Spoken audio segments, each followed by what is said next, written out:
بسم اللہ الرحمن الرحیم۔ سورہ یوسف آیت نمبر 62 یہاں سے ہم کو شروع کرنا ہے۔ اعوذ باللہ من الشیطان الرجیم، بسم اللہ الرحمن الرحیم۔ وقال لفتیانہ، اور کہا انہوں نے اپنے خادموں سے، انہوں نے یعنی یوسف علیہ السلام نے۔ یہ اب کہانی یہاں تک پہنچ گئی کہ یوسف علیہ السلام کو وہ مقام مل گیا کہ جس میں ان کو مصر کے تمام وسائل کا ذمہ دار بنا دیا گیا، اور معلوم ہوتا ہے کہ بادشاہ کے خواب کی جو تعبیر انہوں نے بتائی تھی اس کے عین مطابق 7 اچھے سال آ جانے کے بعد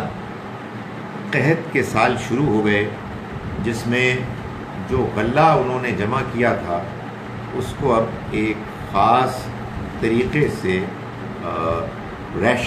راشن کے طریقے پر لوگوں کو دیا جاتا، ان کے گھر کے افراد کی تعداد کے لحاظ سے، اور اس کا ظاہر ہے کہ ایک نظام تھا کہ جو قائم کر دیا گیا۔ لوگ پھر آیا کرتے اور اپنے اپنے لیے، گھر والوں کے لیے، اپنے خاندان والوں کے لیے معلوم ہوتا ہے کہ سال بھر کا غلہ لے جاتے۔ ان لوگوں میں کہ جو اپنا غلہ لینے کے لیے آتے، یوسف علیہ السلام کے بھائی بھی آئے۔ وہ ظاہر ہے بہت دور رہتے تھے، لیکن اس کے باوجود معلوم ہوتا ہے کہ ان کو بھی اس کا حق حاصل تھا کہ وہ اپنے گھر والوں کے لیے اس قحط کے زمانے میں غلہ حاصل کریں۔ وہ آئے، یوسف علیہ السلام نے ان کو پہچان لیا، انہوں نے ان کو نہیں پہچانا، ان کو غلہ ملا، اور یوسف علیہ السلام نے اس مقصد کے لیے کہ وہ اپنے گھر واپس جائیں تو مال کی کمی کی وجہ سے ایسا نہ ہو کہ وہ دوبارہ نہ آئے، اور انہوں نے ان کا مال واپس کر دیا، اور ساتھ ہی یہ بات بھی انہوں نے کی کہ جس کا تقاضا کیا انہوں نے کہ ان کے جو بھائی ہیں بنیامین، جو معلوم ہوتا ہے کہ پہلے ٹرپ میں نہیں آئے تھے، وہ اگلی مرتبہ آئیں، اس لیے کہ ظاہر ہے کہ پورے خاندان کی تفصیلات بیان کی گئی تھیں، لیکن خاندان کے ایک فرد کے نہ آنے کے ظاہر ہے کہ والدین کے بارے میں تو آدمی کہہ سکتا ہے کہ وہ بوڑھے ہیں، لیکن وہ نوجوان کیوں نہیں آئے؟ تو انہوں نے ان کا تقاضا کیا کہ وہ بھی آئیں۔ چنانچہ وقال لفتیانہ، کہا انہوں نے اپنے خادموں سے، اجعلوا بضاعتهم فی رحالہم، کہ تم ڈال دو ان کے مال کو، یعنی وہ جو انہوں نے قیمت ادا کی تھی، فی رحالہم، ان کے کجاووں میں، یعنی وہ جو اونٹوں میں آئے تھے جس میں کہ مال ان کا غلہ لادا گیا تھا، اسی میں تم چپکے سے ان کی قیمت، ان کی پونجی جو انہوں نے ادا کی تھی وہ بھی اس میں ڈال دو، لعلہم یعرفونہا، تاکہ وہ اس کو پہچان لیں، اور اذا انقلبوا الی اہلہم، جب وہ اپنے گھر والوں تک پہنچیں، یعنی ان کو یہ بات جب وہ دیکھیں کہ ان کا مال جو انہوں نے دیا تھا انہیں واپس کر دیا گیا ہے، وہ اس مال کو بھی پہچان لیں، اور اس کا نتیجہ یہ نکلے کہ لعلہم یرجعون، وہ دوبارہ آئیں، یعنی ان کے پاس مال ہوگا تو دوبارہ آئیں گے، تو وہ مال جب ان کو نظر آئے گا تو ان کی پھر وہ مالی حیثیت ہوگی کہ وہ دوبارہ اگلے سال آ سکیں گے۔ ظاہر ہے کہ یہ سارا اہتمام خاص طور پر یوسف علیہ السلام نے اس لیے کیا کہ وہ اپنے بھائی سے ملنا چاہتے تھے، وہ چاہتے تھے کہ اگلا ٹرپ بھی ہو ان کے بھائیوں کا، اور اس ٹرپ میں ان کے بھائی بنیامین بھی آئے۔ فلما رجعوا الی ابیہم، پھر جب وہ اپنے والد کے پاس لوٹے، یعنی بھائی 10 بھائی قالوا یا ابانا، انہوں نے کہا کہ ابا جان، منع من الکیل، ہم سے غلہ روک دیا گیا، یعنی اگلے سال اب ہم کو غلہ نہیں ملے گا، آئندہ ہمارے لیے وہ موقع نہیں ہے کہ جو اس مرتبہ ہمیں حاصل ہوا۔ فارسل معنا اخانا، لہذا آپ ہمارے ساتھ ہمارے بھائی کو بھی کیجئے، یعنی بنیامین کو، اگر وہ نہیں جائیں گے تو ہمیں ہمارا غلہ نہیں ملے گا۔ نقتل و انا لہ لحافظون، فارسل معنا اخانا، آپ بھیجیے ہمارے ساتھ ہمارے بھائی کو، نقتل و انا لہ لحافظون، جب آپ بھیجیں گے تو ہم غلہ بھی لائیں گے، یعنی اپنے سچے ہونے کو ثابت بھی کریں گے، جس کے نتیجے میں ہمیں آئندہ بھی غلہ ملے گا، اور ہم ان کی حفاظت بھی کریں گے، ہم اس کا وعدہ کرتے ہیں، ہم عہد کرتے ہیں۔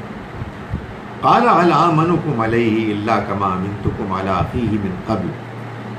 یعقوب علیہ السلام نے فرمایا کہ کیا میں تم پر ویسا ہی بھروسہ کروں جیسا کہ میں نے بھروسہ کیا تم پر تمہارے اس بھائی کے بارے، اس بھائی کے بارے میں، اس سے پہلے کہ جس کو تم نے پھینک دیا، جس کو تم نے اپنے دعوے کے مطابق بھیڑیوں کے حوالے کر دیا، بھول گئے وہ۔ فاللہ خیر حافظہ، تو اللہ ہے کہ جو بہترین حفاظت کرنے والا ہے۔ وہو ارحم الراحمین، اور وہ رحم کرنے والوں میں سب سے بہتر رحم کرنے والا ہے۔ یعنی یعقوب علیہ السلام نے اس اپنے فیصلے کا اظہار کیا کہ وہ بھائی کو بھیج تو دیں گے، لیکن ان کے بھروسے پہ نہیں بھیجیں گے۔ ان پر تو پہلے بھی بھروسہ کیا گیا تھا ان کے بھائی یوسف کے بارے میں، لیکن انہوں نے دھوکہ دیا۔ اللہ کے بھروسے پر البتہ وہ اپنے بیٹے کو ان کے ساتھ کر دیں گے۔ وَلَمَّا فَتَحُوا مَتَاعَهُمْ، اور جب انہوں نے اپنا سامان کھولا، وَجَدُوا بِضَاعَتَهُمْ رُدَّتْ إِلَيْهِمْ، تو انہوں نے دیکھا کہ ان کی قیمت، ان کی پونجی انہیں لوٹا دی گئی، یعنی انہوں نے جیسے ہی سامان کھولا تو انہیں نظر آ گیا یہ مال تو واپس کر دیا گیا۔ قالوا یا ابانا ما نبغی، تو انہوں نے کہا کہ ابا جان ہم یہ کیا دیکھ رہے ہیں اور ہمیں کیا چاہیے؟ ھذہ بضاعتنا ردت الینا، یہ ہماری پونجی ہے جو ہمیں لوٹا دی گئی، یعنی جس قیمت کو ادا کر کے ہم مال لائے تھے وہ قیمت بھی ہم کو واپس کر دی گئی، اور ہمیں کیا چاہیے؟ اس سے بڑھ کر اور ہم کیا توقع کر سکتے ہیں؟ فرمایا کہ وَنَمِيرُ أَهْلَنَا، اور ہم جائیں گے اور اپنے گھر والوں کے لیے سامان لے کے آئیں گے، رسد لے کے آئیں گے۔ وَنَحْفَظُ أَخَانَا، اور اپنے بھائی کی حفاظت بھی کریں گے۔ وَنَزْدَادُ كَيْلَ بَعِيرٍ، اور ہم ایک اونٹ بھرا سامان مزید لے کر آئیں گے۔ ذَلِكَ كَيْلٌ يَسِيرٌ، یہ جو سامان ہم لے کے آئے ہیں یہ تو تھوڑا ہے، یعنی جب ہم اپنے بھائی کو لے کے جائیں گے تو ہمارے بھائی کا سامان بھی ہم کو مزید ملے گا، اور اس کے نتیجے میں ہمارا سامان جو کل ہمارے ساتھ آئے گا وہ زیادہ مقدار میں ہوگا۔ تو یہ ظاہر ہے کہ انہوں نے یہ بات بیان کی اور اس میں خوشی کا اظہار کیا، اپنے ایکسائٹمنٹ کا اظہار کیا۔ قال لن ارسلہ معکم حتی تؤتونی موثقا، یعقوب علیہ السلام نے فرمایا کہ میں ہرگز نہیں بھیجوں گا اس کو، یعنی اپنے بھائی بنیامین کو، معکم تمہارے ساتھ، حتی تؤتونی موثقا، جب تک کہ تم میرے ساتھ یہ وعدہ نہ کرو، من اللہ، اللہ کے نام پر، لتأتوننی بہ، کہ تم لازماً ان کو لے کر آؤ گے واپس، الا ان یحاط بکم، سوائے اس کے کہ تمہیں گھیر لیا جائے، تم گھر جاؤ۔ یعنی ظاہر ہے کہ یعقوب علیہ السلام کو پہلے بھی ایک برا تجربہ ہوا تھا یوسف علیہ السلام کے معاملے میں، اب وہ اپنے ایک اور بیٹے کو ان کے ساتھ بھیج رہے تھے، تو انہوں نے کہا کہ میں یہ بھیج رہا ہوں لیکن صرف اس شرط پہ کہ تم سب وعدہ کرو گے کہ تم ان کو اپنے ساتھ حفاظت کے ساتھ لے کر آؤ گے، سوائے اس کے کہ کوئی ایسی صورتحال پیدا ہو جائے جس میں تمہارے لیے ممکن نہ رہے، تم کہیں گر جاؤ۔ فلما آتوہ موثقہم، سو جب یعقوب علیہ السلام نے اصرار کیا اور انہوں نے اپنا پکا قول دے دیا، قال اللہ علی ما نقول وکیل، تو فرمایا یعقوب علیہ السلام نے کہ جو کچھ بھی ہم نے عہد کیا ہے اس پر اللہ نگہبان ہے، یعنی ہم نے ایک دوسرے کے ساتھ جو معاملہ طے کیا ہے اس میں ہمارا نگران، ہمارا وکیل اللہ ہے، وہ جانتا ہے کہ یہ وعدہ کیا جا رہا ہے، اور اگر تم نے اس معاملے میں کوئی کوتاہی کی تو تم اس کو جواب دے ہوگے اس کے ہاں۔ وقال یا بنیہ، اور جب وہ جا رہے تھے تو یعقوب علیہ السلام نے کہا اپنے بیٹوں کو، اے میرے بیٹو، لا تدخلوا من باب واحد،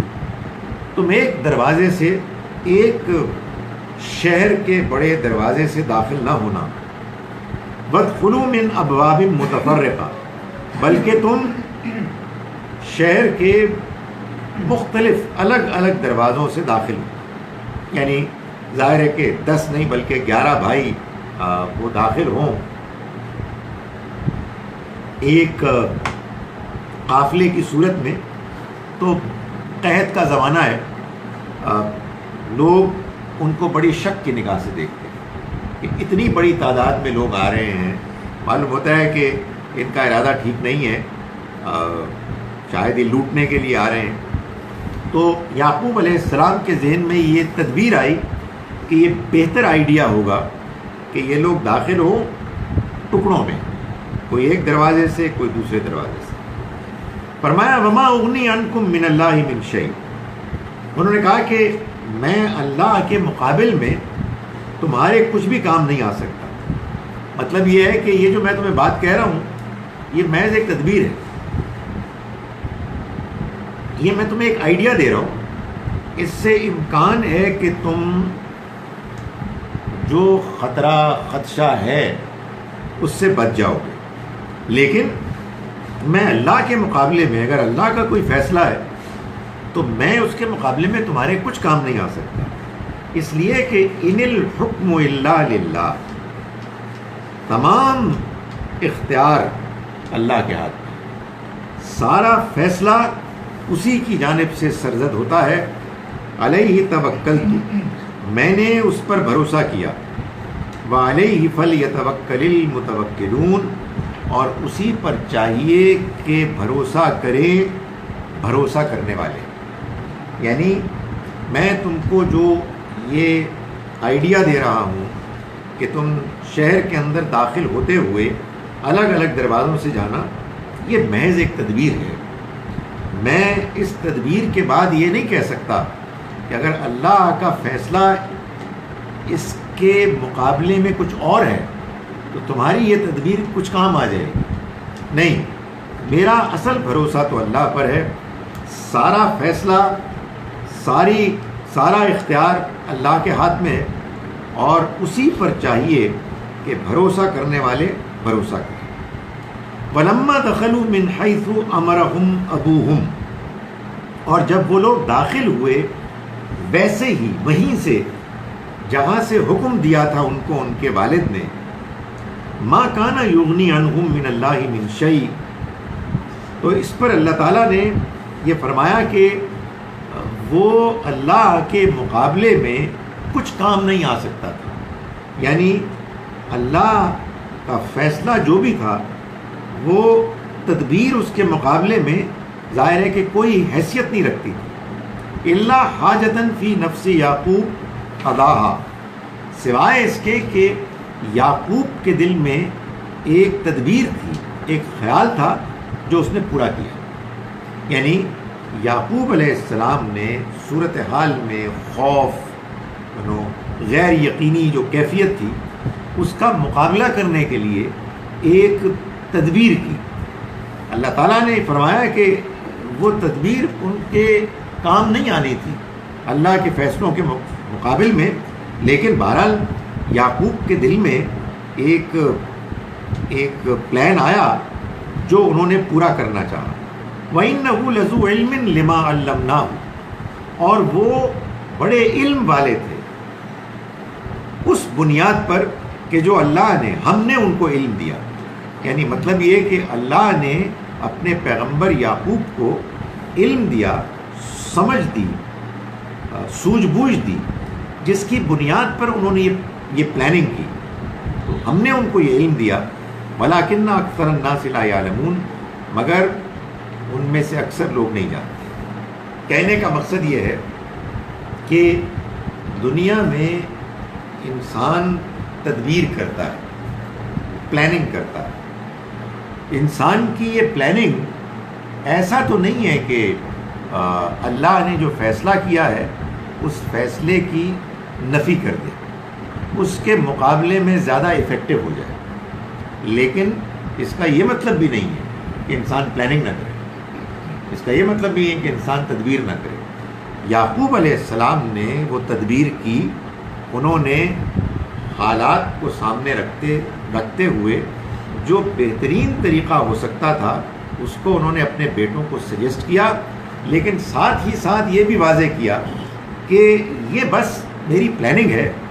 اصل فیصلہ کن چیز تو اللہ کا اختیار ہے۔ اللہ تعالیٰ اپنے اختیار اور فیصلے سے اگر کسی کام کو کر گزرنے کو طے کیے ہوئے ہے تو پھر اس کے مقابلے میں کوئی تدبیر کام نہیں آ سکتی، مگر تدبیر اس کے باوجود کرنی ہے۔ اللہ نے یعقوب علیہ السلام کی تعریف کی اور یہ فرمایا کہ انہوں نے یہ کیا اس علم کی بنیاد پر کہ جو ہم نے ان کو علم دیا۔ یہ ہے اصل میں ریلیشن شپ تدبیر اور تقدیر کے درمیان۔ تقدیر اللہ کا فیصلہ ہے، اس کے فیصلے کو کوئی نہیں ٹال سکتا، لیکن تدبیر انسان کی پلاننگ ہے۔ ہمیں اپنے طور پر جو بہترین سے بہترین پالیسی، طریقہ اختیار کرنا چاہیے، اختیار ہم کر سکتے ہیں، اس کے بارے میں سوچ بچار کرنی چاہیے، اور یہ سب کرنے کے ساتھ ساتھ اس بات پر پوری طرح سے اطمینان ہونا چاہیے، اعتماد ہونا چاہیے کہ آخری فیصلہ اللہ کا ہے، اور اللہ جو فیصلہ کرتا ہے وہی ٹھیک ہوتا ہے، اور اللہ نے یہ طے کیا ہے کہ بہت ایسا ہوگا کہ وہ اپنا فیصلہ آپ کی تدبیر کو ملحوظ رکھ کے کرے گا، یعنی وہ ہماری تدبیر، ہماری سوچ کی قدر کرتا ہے۔ اس کو اگر آپ نے سمجھنا ہو تو قرآن مجید میں جو بار بار ذکر کیا ہے اللہ تعالیٰ نے کہ ہم جب کمانے کے لیے نکلتے ہیں تو اللہ تعالیٰ نے یہ فرمایا کہ تم اصل میں اللہ کے فضل کو تلاش کرتے ہو۔ ہم از خود کچھ نہیں کما سکتے، اللہ کا فضل ہوتا ہے کہ جو اس نے ہمارے لیے اویلیبل کیا ہوا ہوتا ہے، ہم اس کو تلاش کرتے ہیں تو ہمیں مل جاتا ہے۔ بالکل اسی طرح سے دنیا کے دوسرے معاملات میں بھی ہم پلاننگ کرتے ہیں، وہ پلاننگ اللہ تعالیٰ کے فیصلے کے مطابق کامیاب ہوتی ہے یا اس میں کچھ فرق آ جاتا ہے، تبدیلی سے کے ساتھ وہ کچھ نیا رخ اختیار کر لیتی ہے، لیکن ہم انسانوں کو جو اللہ نے عقل دی ہے ہمیں اس کو استعمال کرنا ہے، اور ساتھ ہی ساتھ اللہ پر بھروسہ کرتے رہنا ہے۔ لیکن لوگوں میں سے اکثر لوگ نہیں جانتے، انسانوں میں سے اکثر لوگ اس بات سے واقف نہیں ہیں، یعنی یا تو وہ سمجھتے ہیں کہ ہم نے پلاننگ کر لی ہے اور اس کے نتیجے میں سب کچھ ٹھیک ہو جائے گا، یا وہ کہتے ہیں پلاننگ کرنے کا فائدہ کیا ہے، بس اللہ پہ بھروسہ کرنا چاہیے۔ یہ دونوں ہی پالیسیز غلط ہیں۔ نہ آپ اپنی پلاننگ پر اتنا اعتماد کریں کہ آپ کو یہ اندازہ ہی نہ ہو کہ ایک وہ پلاننگ کرنے والا ہے کہ جس کے پلان کے آگے کسی کے پلانز کامیاب نہیں ہو سکتے، اور نہ ہی یہ ہو کہ آدمی یہ کہے کہ جب اللہ ہی کا فیصلہ ہے کہ جو مؤثر ہوگا تو پھر آخر ہمیں پلاننگ کرنے کی کیا ضرورت ہے۔ یہ بات ہے کہ جو یہاں اس واقعے میں بیان کی گئی۔ فرمایا وَلَمَّا دَخَلُوا عَلَى یوسف، جب یہ لوگ یوسف کے پاس پہنچے، ان کے پاس حاضر ہوئے، آویٰ الیہ اخاہ، تو انہوں نے اپنے بھائی کو خاص اپنے پاس جگہ دی. ظاہر ہے کہ اس مرتبہ تو ان کے بھائی بنیامین بھی آئے باقی بھائیوں کے ساتھ. تو انہوں نے ان کو اپنے پاس خصوصی طور پر بلایا اور کہا قالا انی انا اخوک. ان کو الگ سے تنہائی میں کسی موقع پر یہ کہا کہ دیکھو میں تمہارا بھائی ہوں, میں یوسف ہوں. فلا تبتئس, تو مایوس نہ ہونا, بما کانوا یعملون, اس پر کہ جو یہ لوگ کر رہے ہیں, یعنی ان کی حرکتوں سے تم اپنے آپ کو کمزور نہ کرو, مایوسی میں مبتلا نہ کرو. میں تمہارا بھائی ہوں. اور معلوم یہ ہوتا ہے کہ انہوں نے ان کو یہ بات اس لیے کہی تاکہ انہیں اطمینان ہو کہ اب ان کی مشکلات کے دن ختم ہو گئے. ان کے اوپر جو ایک پریشر تھا, ان کے اوپر جو آزمائش تھی اپنے بھائی کے جدا ہونے کے نتیجے میں, اکیلے رہ جانے کے نتیجے میں, یہ اب وقت ختم ہو گیا ہے. اور اب تم یہ سمجھو کہ اللہ کی طرف سے اب آسانیاں پیدا ہونے کا زمانہ آ گیا ہے. فلما جہزہم بجہازہم, پھر جب ان کے واپس ہونے کا وقت آیا تو انہوں نے جب ان کے سامان کو تیار کیا, جعل السقایۃ فی رحل اخیہ, تو انہوں نے اپنے بھائی کے سامان میں اپنا پیالہ رکھ دیا. اب اس کے کئی ورژنز ہو سکتے ہیں, میں ان میں سے ایک ورژن بیان کر رہا ہوں. پچھلی مرتبہ بھی ایسا ہوا تھا کہ جب سامان جا رہا تھا, لادا جا رہا تھا, تو یوسف علیہ السلام نے ان کا مال واپس کر دیا تاکہ جب وہ واپس جائیں تو وہ دیکھیں کہ بھائی ہمیں مال ہمارا جو ہماری قیمت ہے واپس مل گئی ہے, تو ان کو پھر دوبارہ آنے کا موقع مل جائے, ان کے مال کی کمی کوئی رکاوٹ نہ بنے. غالباً ایک امکان یہ ہے کہ انہوں نے اس مرتبہ اپنا پیالہ رکھا اپنے بھائی کے سامان میں اور یہ خیال کیا کہ وہ وہاں جا کے خوش ہوں گے اس کو پا کر, اور والد صاحب بھی جب دیکھیں گے تو انہیں بھی شاید اس بات کا خیال آئے کہ یہ تو میرے بیٹے کا پیالہ ہے, یا جو بھی ان کے ذہن میں خیال ہوگا. بہرحال انہوں نے عذرائے محبت اپنے پیالے کو ان کے سامان میں رکھ دیا. ثم اذن مؤذن, اس کے بعد کیا ہوا, اللہ نے کیا کیا, اللہ کی قدرت نے ایک اپنا ہی رنگ دکھایا. اذن مؤذن, کہ ایک پکارنے والے نے پکارا, یعنی یہاں ان کا پیالہ یوسف علیہ السلام کے فرمان کے مطابق ان کے بھائی بنیامین کے سامان میں ڈالا گیا, وہ جانے والے تھے, اور اللہ نے اپنی قدرت دکھائی کہ دوسری جانب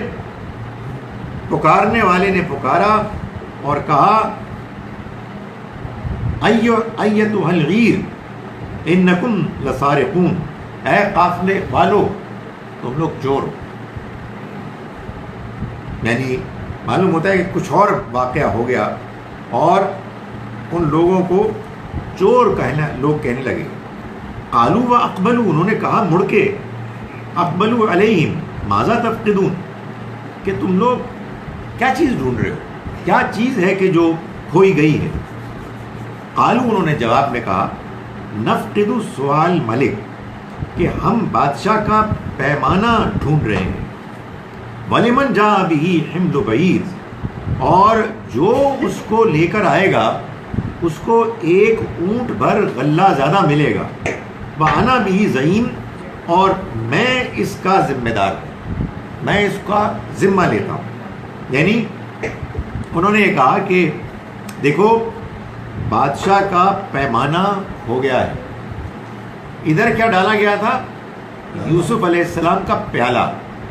وہ انہوں نے ڈالا, جیسے کہ میں نے گزارش کی کہ ایک امکان یہ ہے کہ عذرائے محبت ڈالا کہ وہ جائیں گے اور اس کو پائیں گے اور خوش ہوں گے. تو ادھر عین اس وقت بادشاہ کا پیمانہ کھو گیا اور اس کی ڈھونڈیا پڑ گئی, اور ظاہر ہے کہ اس کے کارندے دائیں بائیں جا رہے تھے, تو انہوں نے دیکھا کہ یہ ایک بڑا قافلہ نکلنے والا ہے, ہو نہ ہو انہوں نے چوری کیا ہے. تو انہوں نے نعرہ لگایا, شور مچایا, اے قافلے والوں تم چور ہو. انہوں نے کہا کیا چوری ہوئی ہے؟ انہوں نے کہا بادشاہ کا پیمانہ چوری ہو گیا ہے, اور میں تمہیں بتاؤں کہ اگر یہ تم بغیر ہمارے ڈھونڈے خود سے اعتراف کر کے دے دو گے تو تمہیں انعام کے طور پر ایک اونٹ بھرا لدا ہوا غلہ مزید ملے گا. قالوا تاللہ, یوسف کے بھائیوں نے کہا کہ اللہ کی قسم, لقد علمتم ما جئنا لنفسد فی الارض, تم جانتے ہو کہ ہم کوئی فساد مچانے نہیں آئے ہیں. وما کننا سارقین, اور نہ ہی ہم چور ہیں, نہ ہمارا کام ملک میں فساد مچانا ہے اور نہ ہم چوری کرنے والے لوگ. قالوا فما جزاؤہ ان کنتم کاذبین, تو انہوں نے کارندوں نے کہا کہ اس کی کیا سزا ہوگی کہ اگر تم جھوٹے ثابت ہوئے اور تم میں سے کسی کے پاس بادشاہ کا پیمانہ مل گیا, وہ برآمد ہو گیا, پھر کیا سزا ہوگی؟ قالوا جزاؤہ من وجد فی رحلہ فہو جزاؤہ, انہوں نے کہا کہ جس کے سامان میں سے وہ ملا وہی پھر اس کی سزا کے طور پر پکڑا جائے. یعنی جس کے سامان میں سے بادشاہ کا پیمانہ ملا وہی چور ثابت ہوگا اور وہی پکڑا جائے گا. کذالک نجزی الظالمین, اسی طرح سے ہم ظالموں کو سزا دیتے ہیں. یعنی ہمارے ہاں یہی قانون ہے کہ اگر کوئی شخص کہیں کسی دوسرے علاقے میں جاتا ہے اور وہاں جا کے معلوم ہوتا ہے کہ وہ چوری کرنے کے جرم میں پکڑا گیا ہے تو بس وہ پکڑا جاتا ہے, پھر وہ دھر لیا جاتا ہے, لوگ اس سے کام لیتے ہیں, اس کو غلام بناتے ہیں. تو ایسا ہی ہوگا. اول تو ہم نے چوری کی نہیں ہے بھائی, ہم شریف لوگ ہیں, ہم تو صرف مال لینے کے لیے آئے تھے, ہمارا یہ مقصد تھوڑی تھا کہ ہم یہاں فساد مچائیں. لیکن اگر فرض کرو کہ تمہارا یہ دعویٰ سچا ہے کے ساتھ پکڑا جائے گا, وہی ہے کہ جو پھر دھر لیا جائے گا. جب بھی ہم قرآن پڑھتے ہیں, میں جب جتنی دیر پڑھتا ہوں نہ ویسے پیمانہ یا پیالہ ایک ہی چیز ذہن میں آتی تھی, جیسے کہ انہوں نے رکھا اور وہ حضرت یوسف کا مقام بادشاہ کے برابر تھا, اس لیے اس میں لکھا ہوا ہے. آپ کی آواز یاد نہیں آ رہی.